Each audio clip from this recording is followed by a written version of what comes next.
그 이마와 손에 짐승의 표를 받은 자들은 마지막 날에 심판을 받게 될 것입니다. 안녕하세요. 닥터 바이블의 박성민 목사입니다. 오늘은 요한계시록 강의 34번째 시간으로 계시록 14장 6절로 13절의 말씀을 중심으로 심판의 메시지라고 하는 제목으로 함께 은혜를 나누고자 합니다. 오늘의 본문 말씀입니다.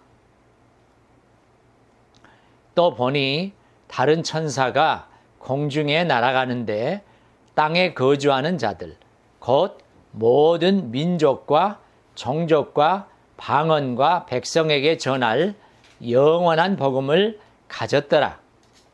그가 큰 음성으로 이르되 하나님을 두려워하며 그에게 영광을 돌리라.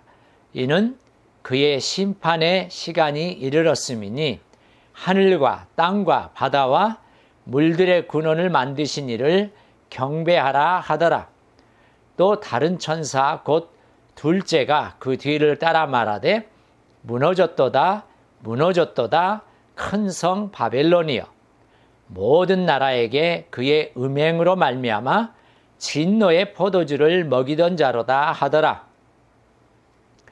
또 다른 천사 곧 셋째가 그 뒤를 따라 큰 음성으로 이르되 만일 누구든지 짐승과 그의 우상에게 경배하고 이마에나 손에 표를 받으면 그도 하나님의 진노의 포도주를 마시리니 그 진노의 잔에 섞인 것이 없이 부은 포도주라.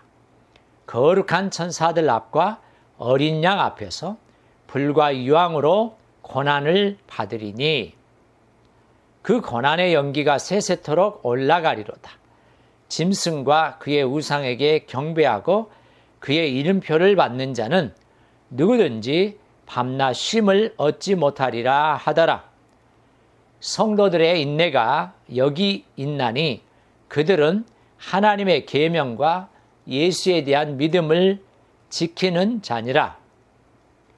또 내가 들으니 하늘에서 음성이 나서 이르되 기록하라.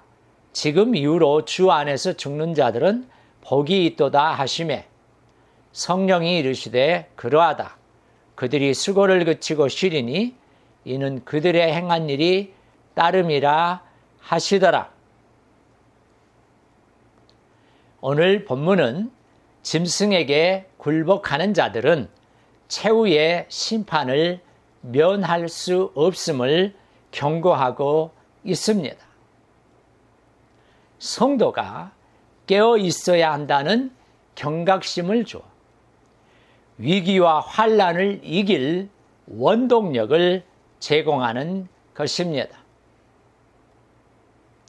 이를 위해 우선 6절로 7절의 말씀은 다른 천사를 통해 영원한 복음을 선포합니다. 그리고 그 영원한 복음의 내용, 영원한 복음이 전하려고 하는 메시지는 이 땅에 사는 자들로 하여금 회개하여 구원을 받으라는 것입니다. 즉 심판의 시간이 왔으니 그 심판을 피하고 회개하여 하나님을 두려워하고 영광을 돌리며 경배하는 삶을 살 것을 요구하는 것입니다. 이제 8절로 12절에서는 둘째와 셋째의 다른 천사에 의해 심판을 선포하는 내용이 나옵니다. 우선 8절은 큰 성 바벨론의 멸망을 선포하며 큰 성 바벨론이 자행한 범죄의 내용을 지적하고 있습니다. 바벨론은 모든 나라로 하여금 자신의 음행으로 말미암은 진노의 포도주를 마시게 했습니다. 그리고 그 음행은 하나님의 진노를 가져올 수밖에 없었습니다. 여러분, 그런데 이 계시록이 쓰여진 당시 묵시 문헌들에 의하면 이 바벨론은 로마를 지칭할 때 공통으로 사용되는 이름입니다. 바벨론이 그랬던 것처럼 로마 제국도 모든 나라로 하여금 하나님의 백성을 핍박하는 일에 주도적인 역할을 하면서 하나님의 진노를 쌓고 있습니다. 이러한 로마 제국은 종말적 심판의 주된 대상이 아닐 수 없는 것입니다. 다음으로 9절로 11절은 세 번째 다른 천사가 둘째 천사의 뒤를 이어서 등장해서 큰 음성으로 외치는 모습을 담고 있습니다.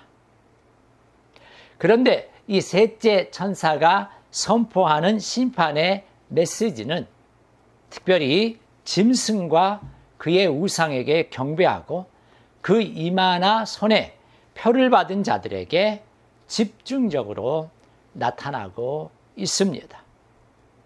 이들은 심판의 주 앞에서 불과 유황으로 고난을 받게 됩니다. 특별히 구체적으로는 밤과 낮을 쉼을 얻지 못하리라 하는 그 표현은 심판의 지속적인 성격을 강조하는 것입니다. 밤낮 쉼을 얻지 못한다 하는 것이죠.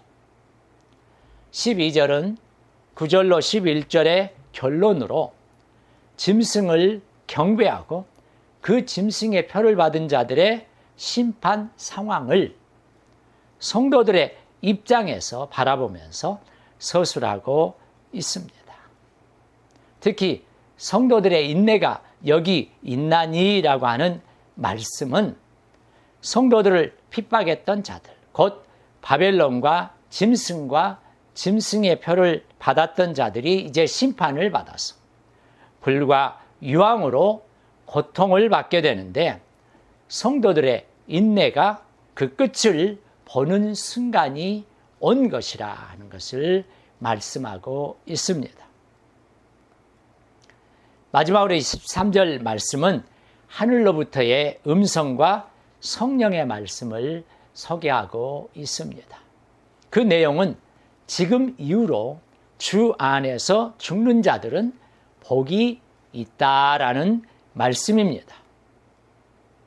이들은 1차적으로 순교자들이고 동시에 죽을 때까지 신실한 삶을 살다가 자연적으로 죽는 경우도 포함합니다. 따라서 모든 그리스도인들을 포함한다고 할 수 있습니다. 이러한 자들은 결국 부활과 함께 영원한 구원을 받을 것이기 때문에 모두 복이 있다 하는 것입니다. 성령께서는 그러하다라고 말씀하시므로 이 하늘의 음성에 동의하십니다. 또한 보다 구체적으로 모든 그리스도인이 받을 복에 대해서 설명하십니다. 무엇보다도 그들이 수고를 그치고 쉰다 하는 것은 안식한다는 것을 뜻합니다. 여러분, 심판의 날이 가까워져 올수록 우상 숭배와 환난과 핍박은 더 심해질 것입니다. 요한은 이 마지막 심판의 날에 성도가 기꺼이 가져야 할 바른 자세를 권고합니다. 사탄의 유혹과 핍박을 믿음과 인내로 이기면서 하나님의 계명을 지킨 자들은 축복을 얻게 될 것입니다. 우리는 신앙의 절개를 지키기 위해서 하나님을 두려워하며 그분께만 영광을 돌리고 주님 안에서 죽는 것만이 참된 복임을 기억해야 합니다. 우리 모두 그런 복된 자들이 다 될 수 있기를 간절히 바랍니다.